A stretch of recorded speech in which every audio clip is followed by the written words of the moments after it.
Almost all of us were taught the same story, that religion exists to guide morality, to explain why we're here, to give meaning to suffering and rules to chaos. For most people, it wasn't even a choice. You inherited it through family, culture, language, tradition. You learned it in childhood stories, moral lessons, prayers before fear had words. Schools teach it as history. Courts swear truth on it. Governments reference it in constitutions. Universities dedicate entire departments to studying it. Across centuries, across civilizations, organized religion presents itself as humanity's moral backbone, a stabilizing force, a guardian of truth, a necessary shield against chaos. And the expectation is simple. If billions believe it, if institutions rely on it, if generations preserve it, then it must be fundamentally good, fundamentally true. But when you actually examine how these systems operate, something strange happens. The closer you look, the more contradictions appear, not in belief, but in structure, not in faith, but in incentives, rules that change retroactively, truths that fracture under questioning, histories that are quietly edited, simplified, or erased. And what you begin to notice isn't a war against belief, but a pattern of protection. In this video, you won't hear attacks on God. You won't hear mockery of faith. What you'll see instead are the mechanisms few people are ever encouraged to notice. The structural lies that repeat across religions, cultures, and centuries, not because they're evil, but because they work. If you value calm, honest exploration of ideas like this, our channel membership exists for people who prefer discussion over dogma. No pressure, just a place for deeper thinking. Now let's be very clear about something before we go any further. This is not a video about personal faith. Faith is private. Faith is emotional. Faith can be meaningful, grounding, even beautiful. What we're examining here is something else entirely. Organized religion is a system, a structure, an institution with hierarchy, rules, incentives, and authority. And systems don't survive for thousands of years by accident. They survive because they solve problems and because they protect themselves when threatened. That distinction matters because the moment faith becomes organized, it stops being just belief. It becomes power. Power to define truth. Power to reward obedience. Power to punish doubt. Most people never question this, not because they're incapable, but because questioning was framed as dangerous long before they had the tools to think critically. From an early age, the message is subtle but consistent. Some questions are curious, others are forbidden, and once a system successfully labels curiosity as rebellion, it no longer has to defend its claims. It only has to defend itself. This is where discomfort begins, not emotionally, but intellectually. Because if religion were purely about truth, it wouldn't fear examination. If it were purely about morality, it wouldn't need authority to enforce belief. And if it were purely about divine certainty, it wouldn't fracture into thousands of interpretations, each claiming exclusivity. Yet across history, we see the same pattern repeat. Truth is declared. Questioning is discouraged. Control is moralized, not always through force, often through love, through community, through belonging, which makes the system incredibly powerful and incredibly difficult to see clearly from the inside. This isn't about accusing anyone of deception. Most people within these systems genuinely believe they're protecting something sacred. But sincerity doesn't cancel structure, and good intentions don't erase incentives. Once you understand that, the conversation changes. You stop asking, is this belief true? And start asking, what does this system require in order to survive? That question alone reveals more than centuries of sermons ever could, because once you see how the first lie is built, the rest start falling into place. The first lie sounds harmless, almost comforting.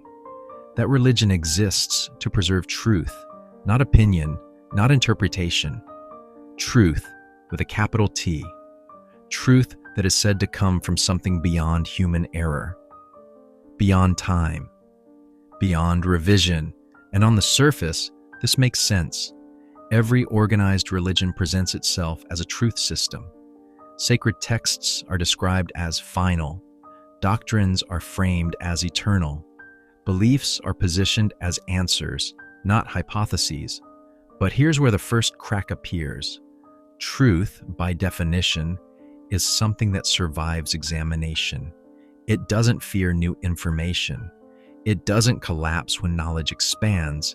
Yet organized religion requires its core truths to remain fixed, even as everything else we know about the world changes. Science evolves. History corrects itself.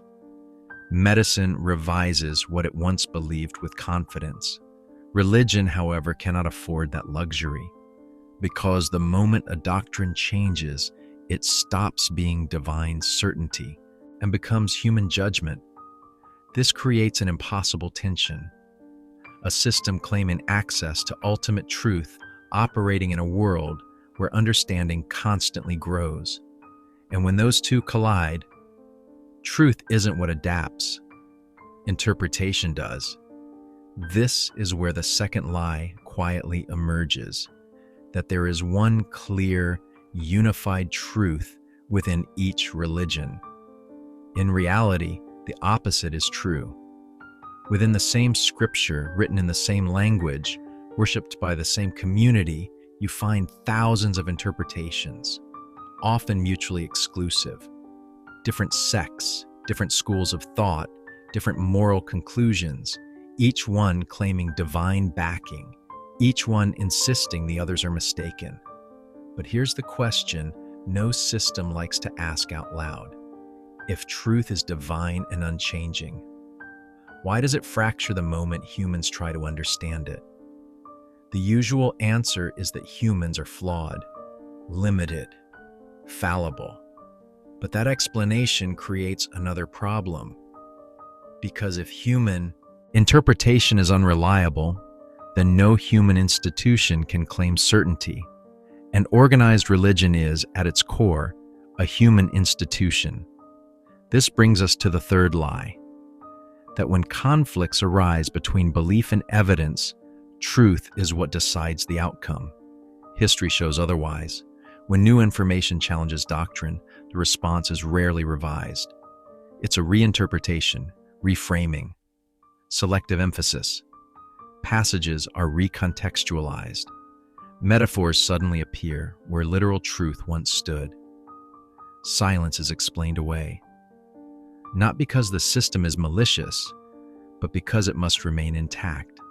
A truth-seeking system asks, what's correct? A survival-focused system asks, what can we allow without breaking? And once you see that distinction, everything shifts. Doctrines don't exist to be tested. They exist to be defended. Not because leaders are conspiring, but because the system itself demands stability. Certainty keeps followers aligned. Doubt introduces fracture. Fracture threatens authority.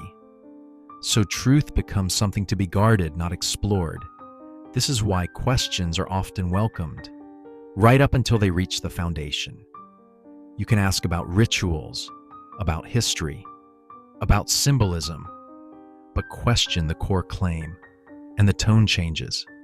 Suddenly, it's about faith, about obedience, about humility, because a system built on absolute truth cannot afford to admit uncertainty, even when uncertainty is honest. This doesn't mean religion contains no truth. It means truth is not its primary function. Its primary function is continuity, to survive across generations, to remain recognizable, to preserve authority. Truth in this context becomes a tool, not the destination. And if that feels uncomfortable, it should, because once you realize truth isn't the priority, you're forced to ask a far more unsettling question. If truth isn't the priority, then what is? Once the idea of absolute truth begins to crack, the next claim steps in to hold everything together. That morality comes from religion, that without it, people would drift into chaos, that right and wrong require divine instruction, that goodness needs supervision. This belief is powerful because it isn't taught as philosophy, it's taught as fear. Remove religion, we're told, and you remove the brakes. But history tells a different story. Many of the moral values people now defend most fiercely were once opposed, not by society, but by religious institutions. Slavery was justified through scripture. Women's autonomy was framed as rebellion against divine order. Interracial marriage was condemned as immoral. Questioning authority was labeled sinful. These positions didn't disappear because religion evolved first. They changed because society pushed back, ethics moved, and religion followed. This pattern repeats again and again. Moral progress doesn't emerge from doctrine. It emerges from human empathy, suffering, and reason. Long before organized religion, humans had moral frameworks: care for kin, reciprocity, fairness, harm reduction. Anthropology shows these values in societies with no formal religion at all. And today we see moral behavior everywhere without religious belief. Doctors who save lives without faith. Judges who uphold justice without scripture. Communities built on shared responsibility, not shared doctrine. If morality required religion, none of this should exist. Yet it does. So religion reframes the claim. It doesn't say morality doesn't exist elsewhere. It says morality isn't grounded elsewhere. That without God, morals are just opinions. But this raises an uncomfortable question. If morals only matter because they're commanded, are they moral or just enforced? Because true morality involves choice, empathy, accountability, not obedience. When moral behavior is driven by fear of punishment or promise of reward, it stops being ethical reasoning and becomes compliance. And this is where the shift happens. Moral rules begin to serve the system. Obedience becomes virtue. Submission becomes humility. Questioning becomes arrogance. The system doesn't ask what reduces harm. It asks what preserves order. This explains another pattern people rarely notice. When society changes its moral stance, religious morality adjusts after the fact. Texts are reinterpreted. Emphasis shifts. Context suddenly matters. What was once declared immoral becomes misunderstood. Not because morality was wrong, but because the system needed to remain relevant. This doesn't mean religious people lack morals. It means their morals don't originate where they were told. They originate where all morals do: in human experience, in suffering recognized, in harm observed, in empathy extended. Religion then adopts these values, sanctifies them, and presents them as divine instruction, which gives them authority, and authority gives them power. So morality becomes less about compassion and more about control. Not always intentionally, often unconsciously. But once morality is tied to belief, it becomes a boundary marker. Us versus them. Righteous versus lost. Moral versus immoral. And when morality is framed this way, it no longer unites humanity. It divides it. Because now, goodness isn't measured by actions. It's measured by alignment. And that leads us to the next uncomfortable realization. If morality doesn't originate here, control becomes the next question. Once morality is tied to belief, the next assumption feels natural. That religion exists for your benefit, to guide you, to protect you, to help you live a better life. And for many people, it genuinely feels that way. Religion offers community, structure, meaning during uncertainty, but systems are not defined by how they feel. They're defined by how they function. And when you examine organized religion as a system, a different picture begins to emerge. Every large religious institution has hierarchy. Authority flows downward. Interpretation flows from the top. There are leaders and there are followers. This isn't accidental. Hierarchies solve a critical problem for any long-lasting system. They centralize control. They decide what counts as truth, who speaks for the divine, and who doesn't. Once that structure exists, benefit becomes secondary to stability, because a system that loses authority cannot continue offering guidance at all. This is where incentives quietly take over. Financial systems appear. Donations become obligations. Support becomes proof of faith, not always through coercion, often through moral framing. Giving isn't just generosity, it's righteousness. Questioning how resources are used is reframed as distrust, and distrust is framed as spiritual weakness. Then there's obedience. Rules are no longer suggestions, they become tests. Compliance becomes virtue. Disagreement becomes disobedience. And over time, obedience stops being about ethics and starts being about alignment. Social pressure does the rest. Belonging is powerful. Community is intoxicating. Once your identity is tied to belief, leaving doesn't just mean changing your mind, it means risking isolation. So doubt becomes dangerous. Not because doubt is harmful, but because it spreads. One question leads to another. One crack invites examination. So systems learn to contain it early. Doubt is labeled temptation. Curiosity becomes arrogance. Skepticism is framed as moral failure. And suddenly asking questions isn't neutral, it's risky. Not to truth, but to belonging. This is how control becomes invisible. No one needs to threaten you. The fur of exclusion does the work, and the system can sincerely claim it's helping you, because from the inside, it feels protective. You're being guided, shielded from error, kept on the right path. But protection and control often look identical when authority decides what danger means. This doesn't require corruption, it requires structure. Any system built to last will prioritize survival over individual benefit, even when it believes the two are the same. So religion doesn't ask, what helps each person thrive? It asks, what keeps the system intact? And as long as those answers align, everything feels benevolent. It's only when they diverge that the pressure appears. Rules harden, boundaries tighten, questions are discouraged, because systems don't fear rebellion as much as they fear erosion. Slow loss of certainty, gradual decline in authority, the quiet realization that belief is optional, that's the real threat. And the most effective systems don't rely on force to prevent it. They rely on something far more powerful. But the most effective control doesn't look like force, it looks like love.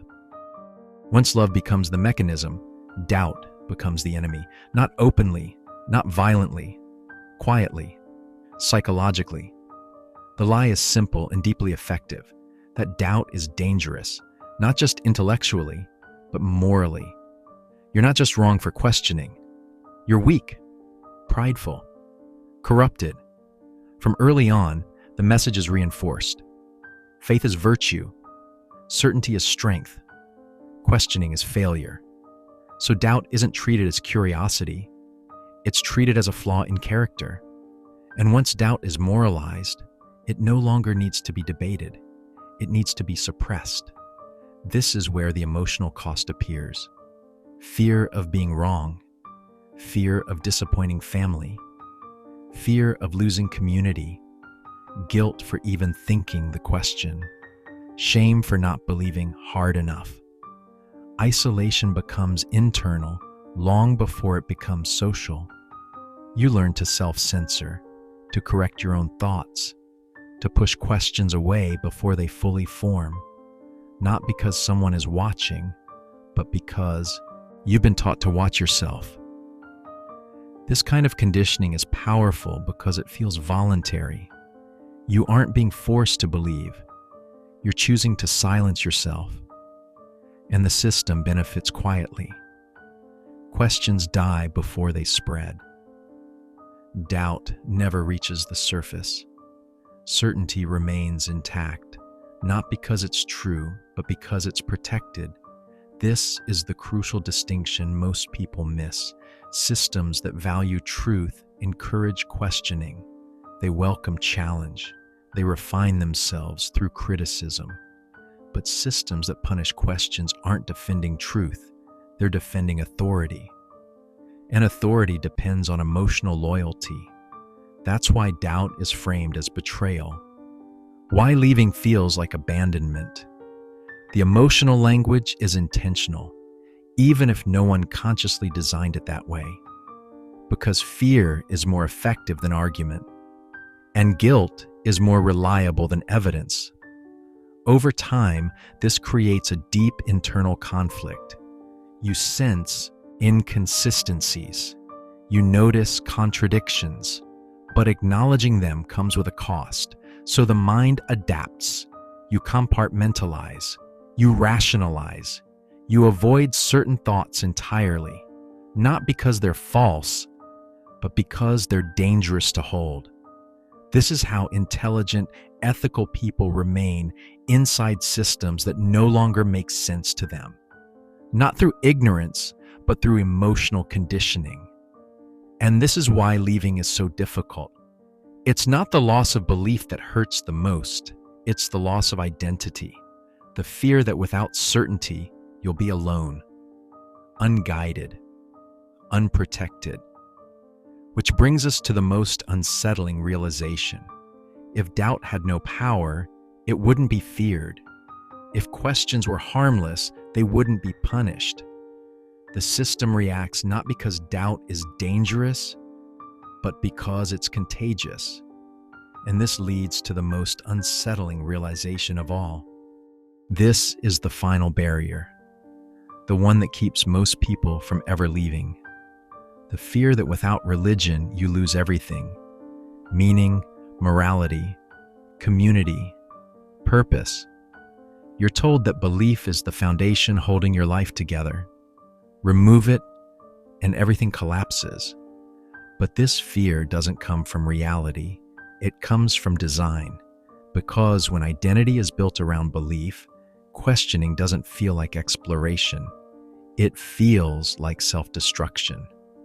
From the beginning, belief is bundled with who you are, your values, your family, your friendships, your sense of being good. So leaving isn't framed as changing your mind. It's framed as losing your way. But look closely at what actually happens. People who leave don't suddenly lose empathy. They don't abandon ethics. They don't stop caring about others. In fact, many describe the opposite. Morality becomes intentional. Compassion becomes chosen. Meaning becomes personal. Because now goodness isn't outsourced. It's owned. Community doesn't disappear either. It changes. Instead of belonging through belief, connection forms through shared values, honesty, and respect. The loss people feel isn't the loss of meaning, it's the loss of certainty. And certainty is comforting. It tells you who you are, what to think, where you belong. Letting go of that is frightening, not because life becomes empty, but because it becomes open. This is where the biggest misunderstanding lives. Understanding is framed as loss, but understanding is expansion. You don't lose wonder, you gain depth. You don't lose purpose, you get to define it. You don't lose morality, you take responsibility for it. The world doesn't become colder, it becomes more honest, and honesty can feel brutal at first, because now there's no authority to hand you answers, no script to follow, no certainty to hide behind. But there is something else. Agency, the ability to choose what matters because it matters to you. This is why the system frames leaving as dangerous, not because people fall apart, but because they stop depending. And dependency is the foundation of control. Once someone realizes they can live meaningfully without inherited belief, the system loses its strongest leverage.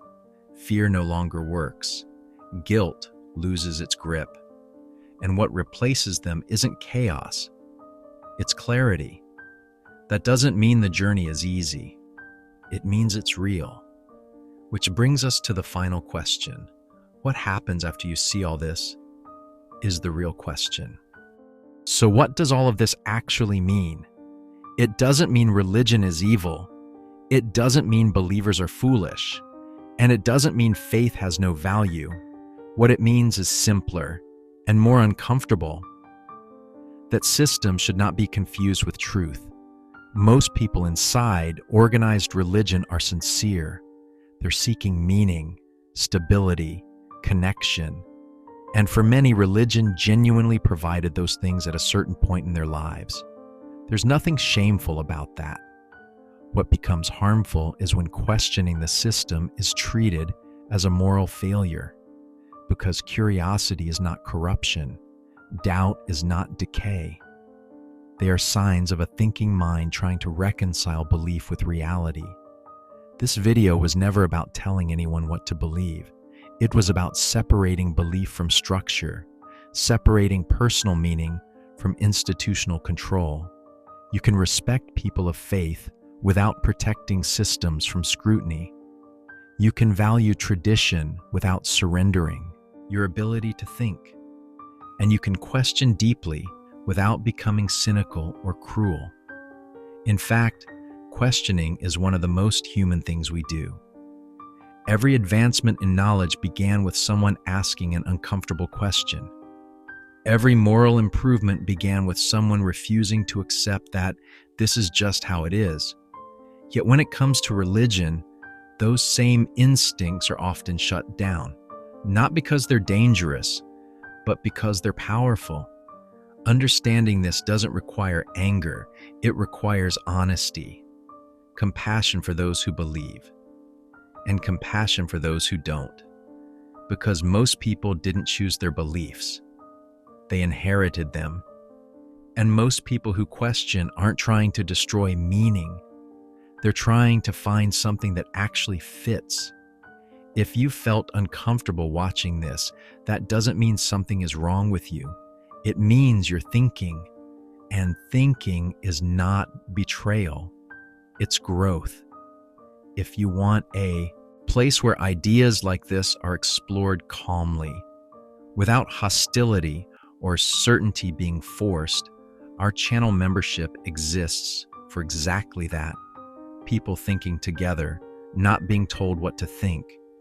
You don't have to abandon everything you believe to question the systems that shape those beliefs. You don't have to reject meaning to demand honesty.